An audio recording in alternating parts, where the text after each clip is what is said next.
Hey barbecue grill fans, tonight I'm going to try smoking a slab of baby back ribs on my Weber Performer Deluxe.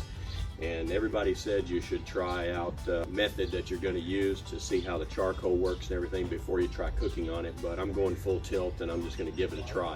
I'm using the snake method tonight, which was recommended. It's supposed to be an excellent way to smoke on the kettle, and I'll show you about that on the inside.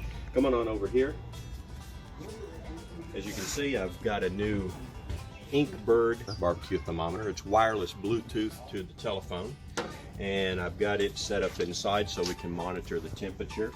Currently I'm at 194 degrees and I want to get up to about 200, 225 before the meat goes on.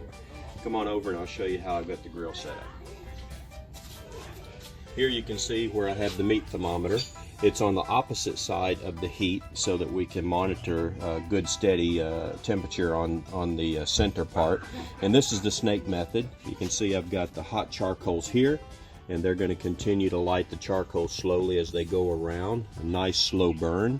Water in the middle to keep everything moist.